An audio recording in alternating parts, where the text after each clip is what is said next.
Il était encore en prison il y a quelques jours, il a 2 femmes et est aujourd'hui le nouveau président du Sénégal. Lui, c'est Bassirou Diomaye Faye. Je réitère mes félicitations au président Diomaye Faye.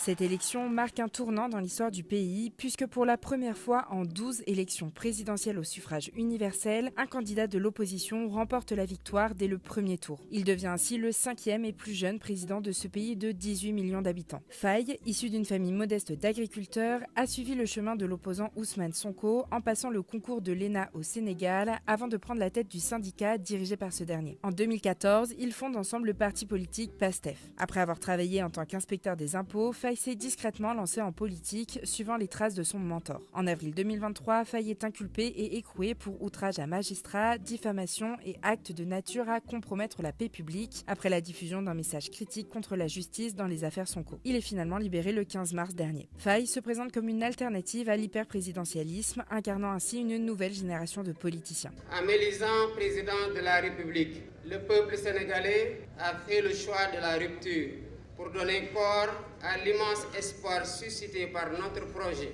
Cependant, ses rivaux lui reprochent justement d'être à la tête d'aventuriers prêts à mener une politique de rupture dangereuse pour un pays réputé pour sa stabilité en Afrique de l'Ouest. Faye, quant à lui, se présente comme un individu particulièrement raisonné, mettant en avant dans son programme le rétablissement de la souveraineté nationale qu'il estime bradée à l'étranger. Il s'est également engagé à renégocier les contrats miniers, gaziers et pétroliers conclus avec des compagnies étrangères. Au niveau national, Faye promue une meilleure répartition des richesses dans le pays, la réconciliation nationale, la refondation des institutions et la réduction significative du coût de la vie.